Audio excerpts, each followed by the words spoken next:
The great chamber of the Galactic Concord floated in the space between three dying stars. It was old, older than most civilizations that sent their ambassadors to sit in its curved seats. The walls were made of a metal that no longer existed anywhere else in the galaxy. The lights came from crystals that had been growing since before the first intelligent species learned to make fire. Today, like every day for 3,000 cycles, one chair remained empty. Ambassador Velkathari of the Syndicate pointed one of his 7 arms toward the small seat near the back of the chamber. Again, we waste time discussing the humans. Again, nothing changes. The chair was simple. It was made of common materials, wood and metal from a small blue planet in the Orion Arm. The Concord had sent the materials themselves 2,000 cycles ago as a gift, a symbol of welcome. The humans had never sat in it. Elder Thalmora shifted her ancient body in her floating seat. She was the oldest member of the council. Her species, the Weavers, had helped create the Concord 50,000 cycles before any human had learned to walk upright. She had seen many things, many strange things, but the humans confused her more than anything else. "We have sent them 4,217 invitations," she said. Her voice was like wind through dry leaves. Radio signals, quantum messages, mathematical proofs written in light. We sent them a probe that landed in their largest ocean and played music from 100 worlds. And they sent nothing back, Velkathari said. They are deaf. Or stupid. Or both. Representative Corvin of the Hegemony made a sound of agreement. The Hegemony controlled more than 6,000 star systems. They had the largest fleet in the galaxy. They were not used to being ignored. My government suggests we remove Earth from the registry. They do not deserve a seat among us. The seat was given, Thalmora replied. It cannot be taken back. That is the law. Then let it gather dust. Velkathari waved his arms in frustration. We have real matters to discuss. Trade routes through the Ember Cluster. The territorial dispute between the collective and the mining guilds. Why do we continue to speak of a world that does not wish to speak to us? The chamber murmured in agreement. One by one, the ambassadors turned their attention away from the empty chair. They began to discuss numbers and borders and the small concerns of their small corners of the galaxy. No one noticed when a junior aide slipped into the observation room above the chamber. No one noticed when she checked her datapad and frowned at what she saw. No one noticed when she quietly left to file a report that would sit unread for another 5 cycles. The report said that Earth had gone quiet. Their radio signals, which had been growing stronger and more complex for 200 years, had suddenly stopped. Their satellites, which normally moved in predictable patterns, were now moving in ways that made no mathematical sense. Their moon, which had always reflected the same amount of light, was now slightly brighter. No one noticed because no one was watching.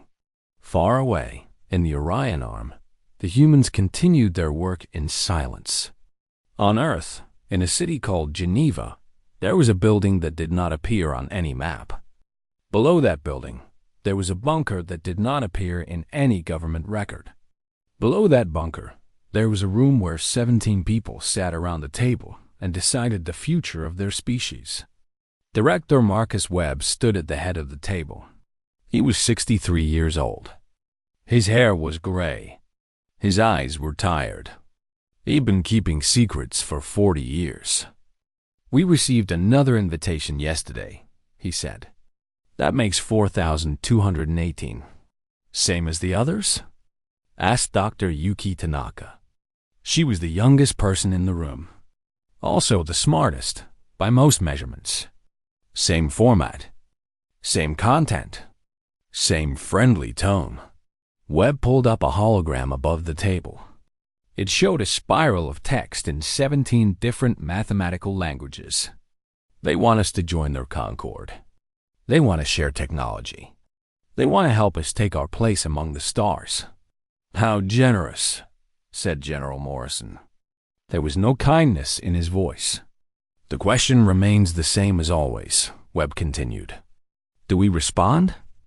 The room was silent for a long moment. This was not a new question. They had asked it every month for 37 years. The answer had always been the same. "No," Tanaka said finally. "We are not ready." "We may never be ready," Morrison replied. "They have had 50,000 years to advance. We have had less than 200 since we first split the atom. Then we work faster." Tanaka stood and walked to the hologram. She changed the display with a wave of her hand. Now it showed a chart. A terrible chart. A chart that showed what happened to every species that joined the Galactic Concord. "Look at this pattern," she said. "The Volcath joined 6,000 cycles ago. Before that, they were developing new technologies every decade. After they joined, nothing. The Hegemony, same story. Even the Weavers, who helped create the Concord, have not made a single major discovery in 40,000 cycles." "Perhaps they do not need to," Webb suggested. "Perhaps the Concord provides everything they need. That is exactly the problem." Tanaka's voice was hard. "They are comfortable. They are satisfied.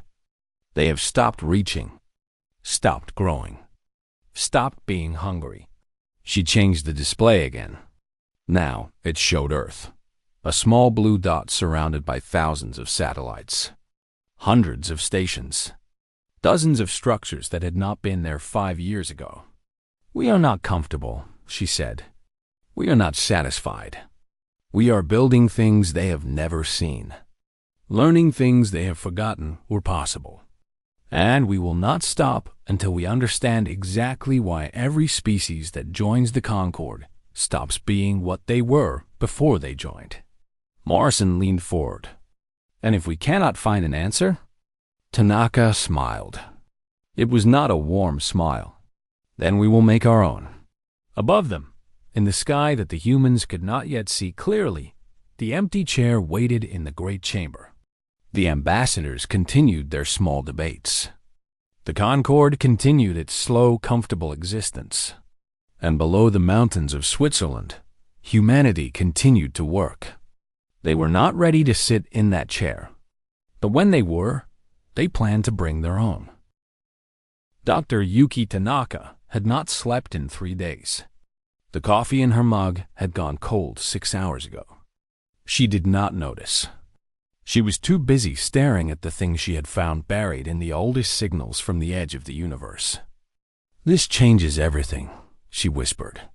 The underground facility had grown over the past 5 years. What had once been a single bunker was now a city beneath the mountains. 12,000 people lived and worked here. Scientists from every country. Engineers who had been told they were working on satellite technology. Soldiers who knew better than to ask questions. They called it Project Prometheus. The name was Director Webb's idea. He liked mythology. He said it reminded him that stealing fire from the gods always came with a cost. Tanaka walked through corridors carved from solid rock. She passed laboratories where physicists were bending light in ways that should have been impossible. She passed workshops where engineers were building engines that could fold space like paper. She passed a cafeteria where a group of young researchers were eating lunch and arguing about whether faster-than-light travel violated causality or simply ignored it. 5 years ago, humanity had been stuck on one small planet. Now they had 17 secret stations scattered across the solar system. They had mining operations on asteroids that the rest of Earth did not know existed. They had a shipyard on the dark side of the moon that was building things that would make the Galactic Concord very uncomfortable. All of this they had done in silence. All of this they had done while pretending to be a primitive species that could not hear the invitations being sent their way. Tanaka reached Director Webb's office. She did not knock. She simply walked in and placed her datapad on his desk. Webb looked up from his work. He was older now, more tired. The secrets were heavier every year. "You found something," he said. It was not a question. "The stagnation pattern," Tanaka said. "I found the cause." Webb set down his pen. This was what they had been searching for since the beginning. The reason why every species that joined the Concord stopped advancing. The reason why a 50,000-year-old alliance had never produced anything truly new. "Show me," he said. Tanaka activated the datapad. A hologram appeared above the desk. It showed a complex web of signals and data streams flowing between thousands of star systems. "The Concord shares technology freely," she began. "That is their greatest strength. When a species joins, they receive access to everything. Medical knowledge, engineering techniques, scientific theories, thousands of cycles of accumulated wisdom given away for nothing." "That sounds generous," Webb said. "It sounds generous," Tanaka agreed. "But look at what happens after." She highlighted a pattern in the web. Every new member receives the same basic technology package. The same power systems. The same communication methods. The same approach to every fundamental problem. Standardization. It allows them to work together. It also stops them from finding their own answers. Tanaka's voice grew harder. When the Velcath joined the Concord, they were developing a completely new approach to energy generation. Something the Concord had never seen. Within a decade of joining, they had abandoned it. Why bother finishing something difficult when the Concord was offering them something that already worked? Webb began to understand. They gave up their own path because the Concord's path was easier. Every time, every species. The Concord does not steal innovation. They do not forbid it. They simply make it unnecessary. Tanaka changed the display. Now it showed a chart of technological advancement across the galaxy. In 50,000 cycles, no member of the Concord has developed a fundamental new technology. Not one. They improve what they have. They combine existing techniques. But they never create anything truly original. And the species that do not join? Tanaka's face darkened. There are no species that do not join. Every civilization the Concord has contacted has eventually become a member. Every single one. Except us. Except us. Tanaka sat down in the chair across from Webb. But here is the part that keeps me awake at night. I looked deeper. I examined the oldest records I could find. Records from before the Concord existed.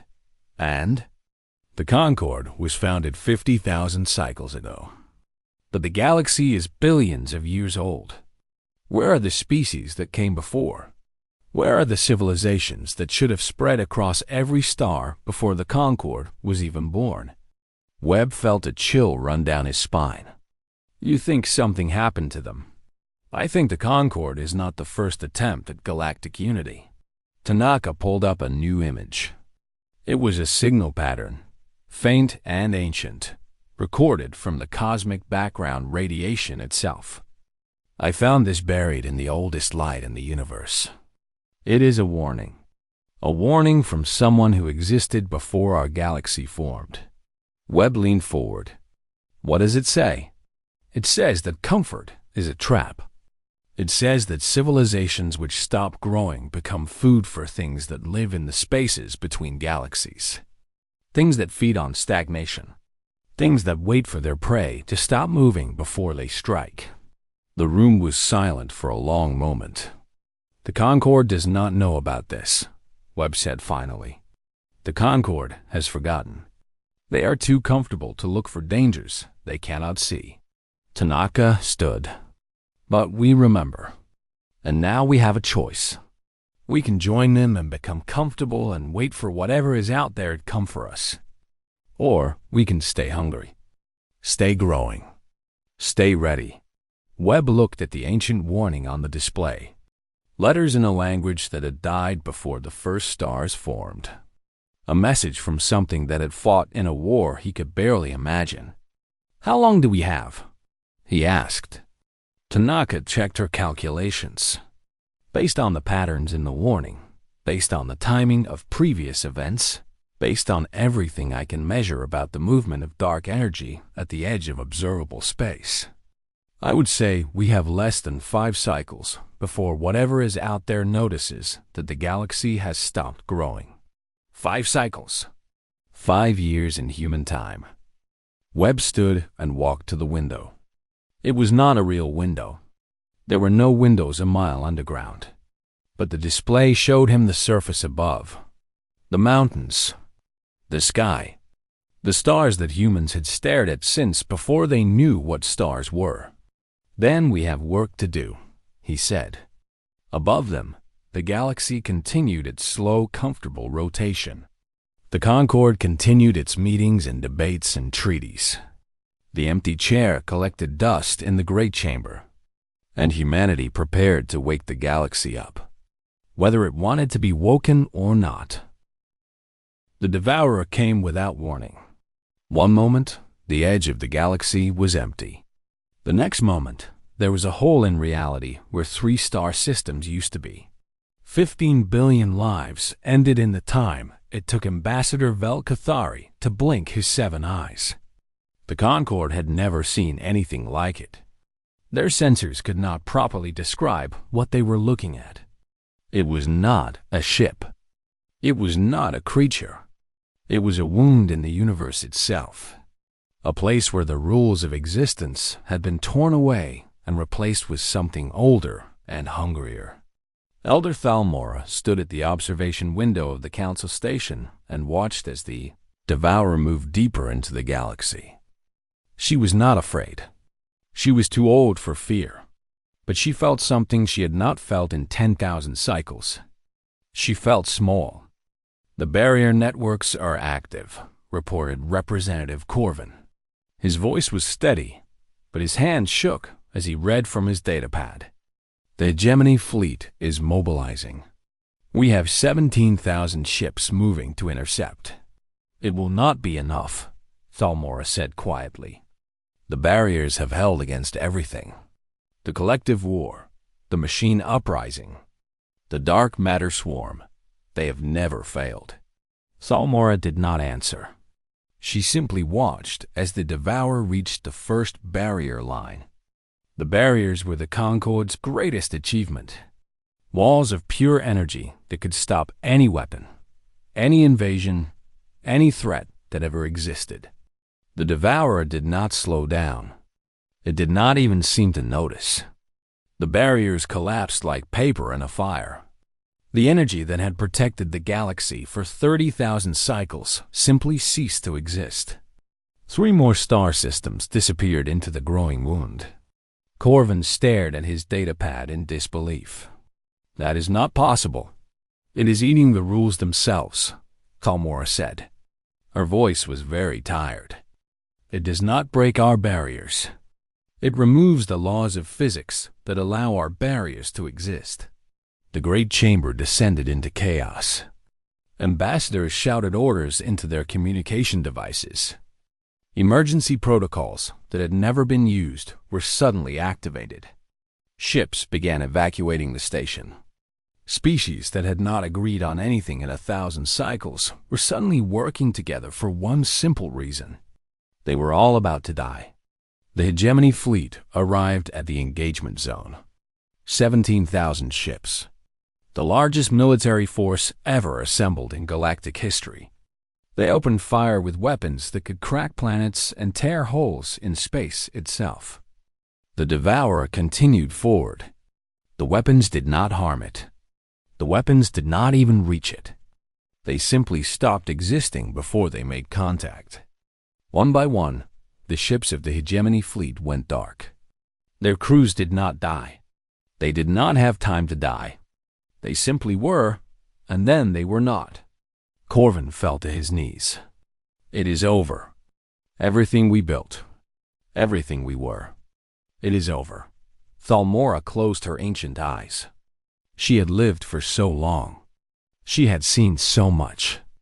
And now she would see the end of everything. Then a signal appeared on every screen in the station. It was not a Concorde signal. It did not use Concorde frequencies or Concorde codes or Concorde technology. It came from somewhere else. Somewhere that should not have been able to reach them. A human voice spoke. "This is Earth. We received your invitations. All 4,218 of them. We apologize for the delayed response. Please, stand by." Thalmora opened her eyes. For the first time in a very long time, she felt something that might have been hope. "The humans?" she whispered. Valkathari stumbled toward the communication console. "Earth? The primitive world? They cannot help us. They do not even have faster-than-light travel." "They did not have faster-than-light travel," the human voice continued. It was calm, almost friendly, like someone apologizing for being late to a party. "We have been busy. We had some catching up to do. And we have been watching the Devourer for some time now. We know what it is. We know where it came from. And we know how to stop it." On the observation screens, something new appeared near the Sol system. Ships. Human ships. But they did not look like any ships the Concorde had ever seen. They did not move through space. They seemed to step through it, appearing and disappearing like ghosts. There were only 12 of them. 12 small ships against the thing that had just destroyed 17,000 of the hegemony's finest. "What are they doing?" Corvin demanded. "What can 12 ships possibly do?" Thalmora watched carefully. The human ships were not approaching the Devourer. They were spreading out in a pattern around it. A very specific pattern. A pattern that tickled something in the back of her ancient memory. "They are building something," she said. The human voice continued. "We apologize for not responding to your invitations. We needed time to understand what was happening to your galaxy. We needed time to remember what your species had forgotten. The Devourer is old. Older than this universe. It has eaten 11 galaxies before this one. But this is not the first time it has come to the Milky Way." The 12 ships completed their pattern. They began to glow with a light that made Thalmora's eyes water. 60 million years ago, something stopped the Devourer at the edge of this galaxy. Something that left a message. A warning. A legal precedent written into the fabric of space itself. We found that message. We decoded it. And we have invoked the same law that stopped the Devourer before. The light from the human ships grew brighter. It spread outward, connecting the 12 points in a web of energy that looked nothing like anything the Concorde had ever developed. The Devourer is a creature of the void between universes. It exists outside the rules of our reality. But there are older rules. Rules that even the void must obey. We are invoking those rules now. The Devourer stopped. For the first time since it had arrived, the wound in reality stopped spreading. The thing that had eaten galaxies paused. The thing that had ignored every weapon the Concorde could create was looking at the human ships with something that might have been recognition. "This galaxy is claimed," the human voice said. "Under the laws of the previous iteration, under the authority of those who stood against the void before us, we established this boundary. The Devourer will not feed here. The Devourer will leave. And if the Devourer returns, it will find that we remember how to hurt it." The chamber was completely silent. Every ambassador, every aide, every guard stood frozen as they watched something impossible happen. The Devourer screamed. It was not a sound. It was something worse. Something that made stars flicker and minds crack. But underneath the scream, there was something else. Fear. The thing that ate galaxies was afraid. And then it was gone. The wound in reality closed. The stars that had disappeared did not return, but no more were taken.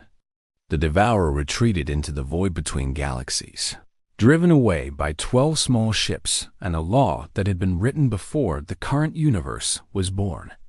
Thalmora sank into her chair. Her hands were shaking.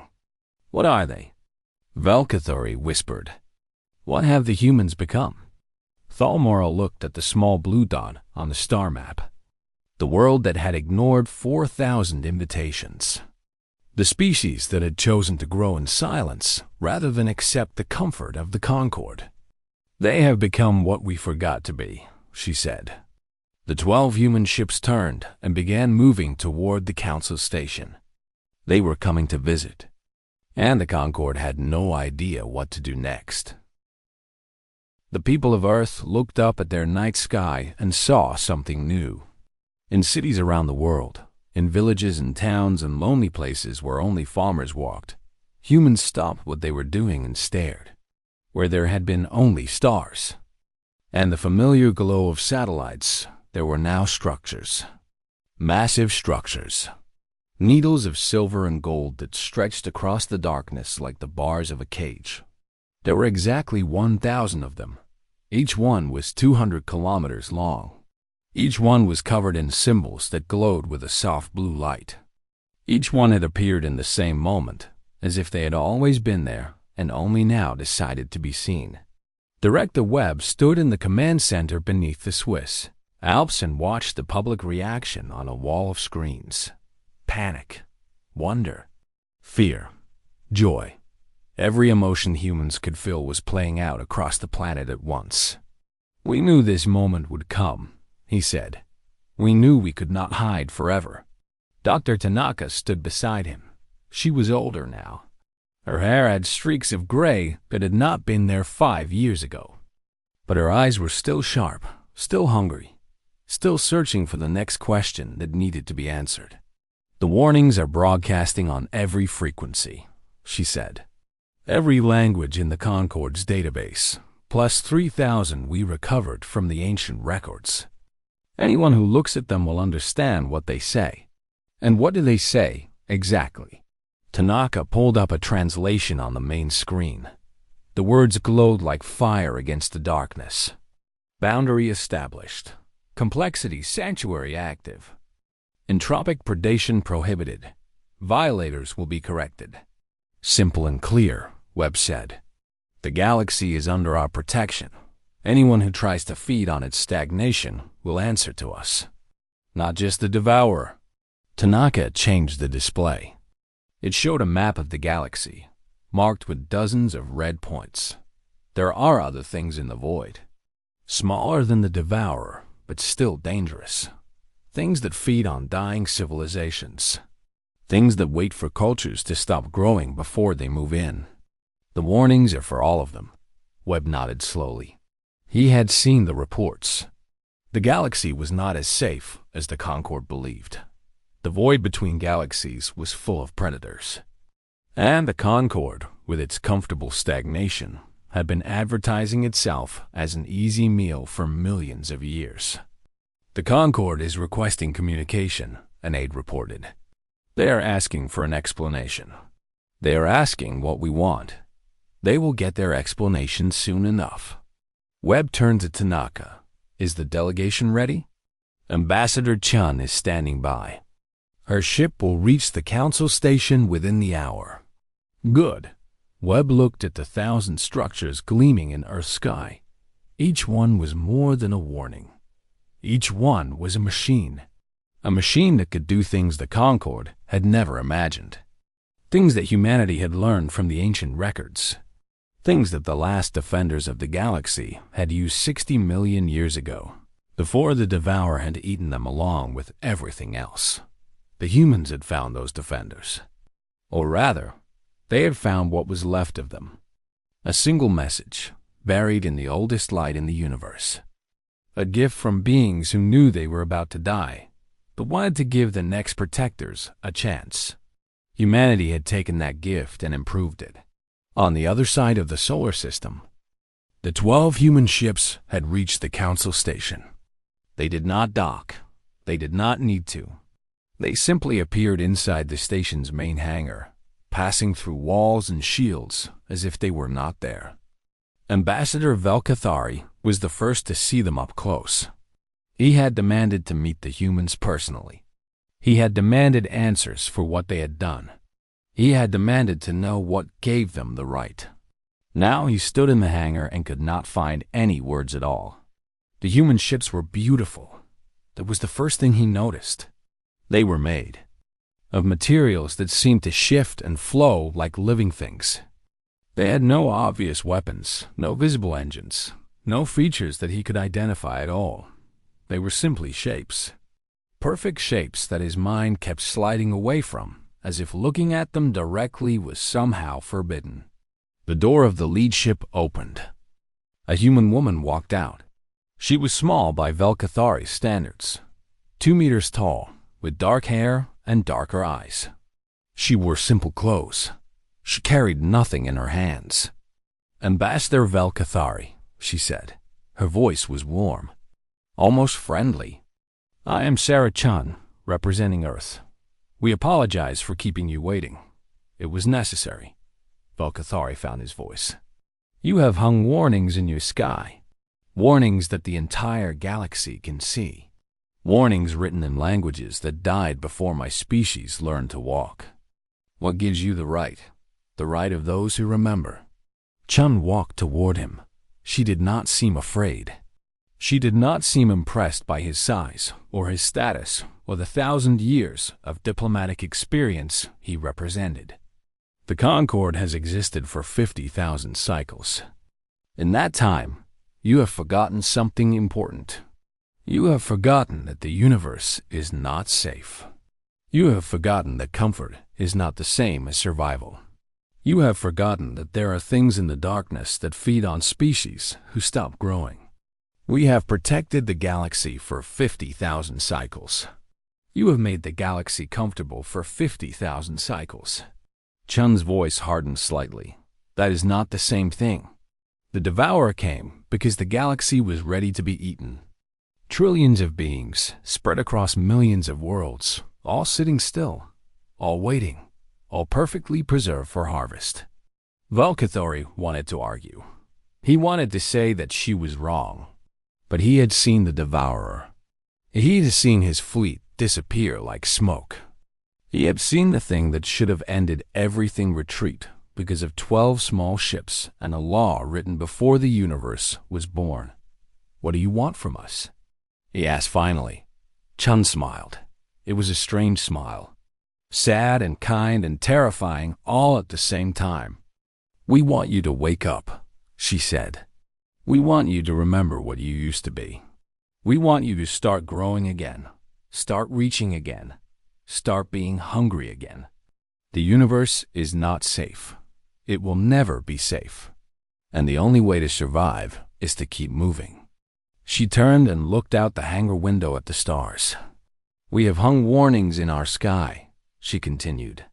"But the warnings are not just for the things in the void.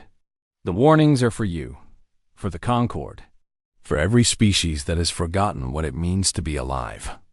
Velkathari felt a chill run through his 7 hearts. "And if we do not listen," Chun turned back to face him. Her eyes were very old now, older than her face, older than her species. She had spent 5 years reading the records of beings who had fought in wars that made the Devourer look small. She had learned things that no human should have to learn. "Then we will hang more warnings," she said. "And you will not like what they say." Back on Earth, the 1,000 structures continued to glow in the night sky. Scientists around the world were trying to study them. They could not. The structures existed in dimensions the human instruments could not measure. They operated on principles that human physics could not explain. But every human who looked at them felt something strange, a feeling in their bones, a knowledge that they had not been taught, but somehow already knew. The universe was dangerous. The universe was full of things that wanted to consume everything that existed. The universe did not care about comfort or safety or peace. But humanity was dangerous too. And now the universe knew it. In the command center, Tanaka watched the data streams from the 1,000 warning stations. They were working perfectly. The Devourer had retreated to the void. The other predators were staying far away. The galaxy was safer than it had been in 60 million years. "Do you think they will listen?" she asked Webb. Webb watched the ambassadors gathering at the council station. He watched the Concord's leaders trying to understand what had happened. He watched the beginning of a change that would take generations to complete. "Some will," he said. "Some will not. But they have seen what we can do. They know we are not bluffing. And they know that the universe is not as safe as they believed." "And if that is not enough," Webb smiled. It was the same smile that Chun had worn. Sad and kind and absolutely certain. "Then we keep working. We keep growing. We keep hanging warnings until they understand." Above them, the sky glittered with 1,000 promises and 1,000 threats. 3 days after the Devourer retreated, the great chamber of the Galactic Concord was full for the first time in living memory. Every species that could send a representative had sent one. Every ambassador who could travel had traveled. Every leader who could watch was watching through screens and sensors and quantum links that stretched across the galaxy. They had all come to see the same thing. The humans were finally going to sit in their chair. Ambassador Sarah Chun walked into the chamber alone. She wore the same simple clothes she had worn on the Hegemony station. She carried nothing. She needed nothing. The 12 human ships that had followed her to the council station were waiting outside, visible through the great windows like silent guardians. The chamber was completely quiet as she crossed the floor. Every eye, every sensor, every form of attention that existed was focused on her. She was small compared to most of the species present. She was young compared to Elder Thalmora, who had been alive when humanity was still learning to make tools from stone. But she walked like someone who carried the weight of stars. Chun reached the empty chair. The simple chair made of wood and metal from Earth. The chair that had gathered dust for 3,000 cycles while the Concord sent invitation after invitation into the void. She did not sit down. "Thank you for receiving us," she said. Her voice filled the chamber, carried by systems that translated her words into 1,000 languages. "We apologize again for taking so long to respond to your invitations. We had much to learn." Ambassador Velkathari leaned forward. He had spent the last 3 days trying to understand what had happened. He had failed. "You were silent for 3,000 cycles. You ignored every message we sent. And now you appear with technology that makes our greatest achievements look like children's toys. We deserve an explanation." "You do," Chun agreed. "And you will receive one. But first, I must tell you something that will be difficult to hear." The chamber stirred. Murmurs passed between the ambassadors. Elder Thalmora raised a hand for silence. "Speak," she said. "We are listening." Chun looked at the ancient weaver. There was respect in her eyes. But there was also something else. Something that looked almost like pity. "The Concord is dying," Chun said. "It has been dying for 50,000 cycles. Slowly, comfortably, but dying nonetheless." The murmurs became protests. Voices rose in anger. Velkathari S7 arms waved in outrage. But Chun continued, her voice cutting through the noise like a blade. "When a species joins the Concord, they receive everything. Technology, knowledge, wisdom, all the gifts of a 50,000-year-old civilization. And in return, they stop." She paused. They stop inventing. They stop discovering. They stop asking the questions that made them great in the first place. Why struggle to create something new when everything has already been created? "That is not death," Corvin objected. "That is peace. That is prosperity. That is a cage." Chen's voice was gentle now, almost sad. "A beautiful cage, decorated with every comfort that billions of years of evolution could imagine. but a cage nonetheless. The Concorde does not grow. It only expands. It spreads across the galaxy, but it does not reach beyond what it already knows. She turned slowly, looking at each ambassador in turn. And while you sit in your comfortable cage, things gather in the darkness. The Devourer was not the first. It will not be the last. There are predators in the void that have been watching this galaxy for millions of years, waiting for the moment when every species here stops moving, stops changing, stops being dangerous. The chamber was silent again. This time, the silence was different, heavier. "We could have joined you," Chun continued. "We received your invitations. We understood what you were offering. And we knew that if we accepted, we would become like you. Comfortable, safe, finished." She shook her head. "We chose differently." "You chose to be alone," Thalmora said. "We chose to keep growing. We chose to stay hungry. We chose to remember that the universe does not reward comfort.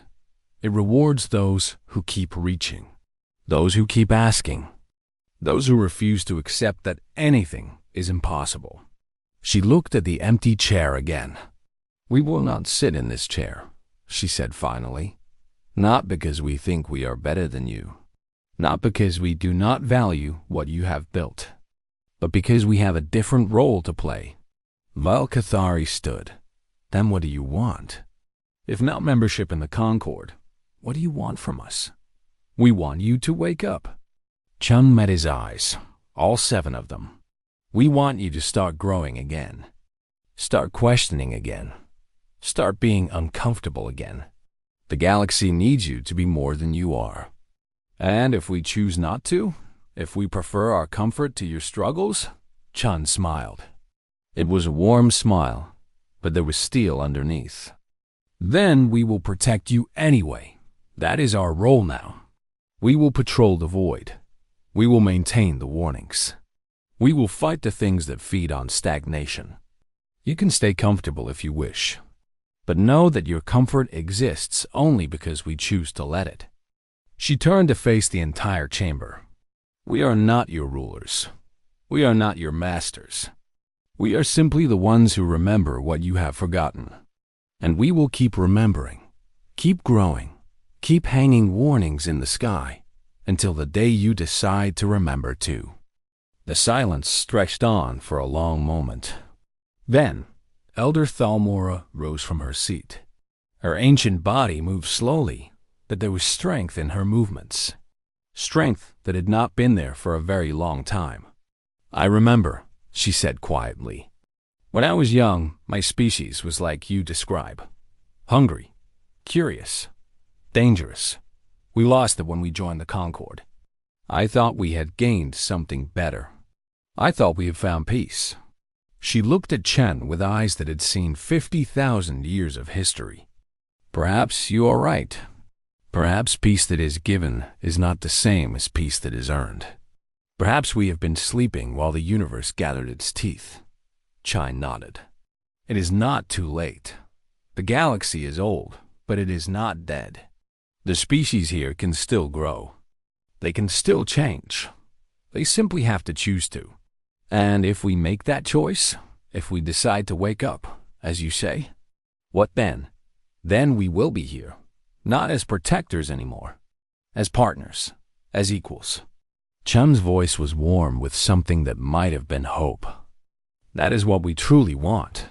Not to guard a sleeping galaxy forever, but to stand beside a galaxy that has remembered how to fight for itself." Thalmora was quiet for a long moment. Then she did something that shocked every ambassador in the chamber. She laughed. It was a small sound, dry and old and creaking, but it was a laugh. The first laugh that Thalmora had made in 10,000 cycles. "The humans," she said. "The primitive species we ignored for 3,000 cycles. The world we thought was too deaf or too stupid to hear our messages." She shook her head in wonder. "You were not deaf. You were not stupid. You were simply doing something we had forgotten was possible." "What is that?" Chan asked. growing up. The chamber erupted into discussion. Arguments and debates and questions that would take years to resolve. But underneath the noise, something had changed. Something fundamental had shifted in the way the Concord saw itself. Chun walked out of the chamber without looking back. She did not need to. She could feel the change beginning. Small and slow, but real. In her ear, a communication link activated. Dr. Tanaka's voice came through clearly. How did it go? They are waking up, Chun said. Slowly, but they are waking up. Good, because I just detected another signal from the void. Something else is watching us. Something that saw what we did to the Devourer. Chun looked out the window at the stars. At the galaxy she had promised to protect. At the universe that was full of things that wanted to consume everything that existed. She smiled. Good, she said. Let them watch. Let them see what happens when they come for our galaxy. And what will happen? They will learn what we learned, what the Concord is starting to learn, what the Devourer learned when it tried to eat us. She stepped onto her ship. It folded around her like a living thing. The universe is not safe, she said, and neither are we. The ship vanished into the space between spaces. The council station continued to orbit the dying stars. The chamber continued to fill with arguments and questions, and the beginning of something new. And back on Earth, 1,000 warnings glowed in the night sky. Waiting, watching, ready.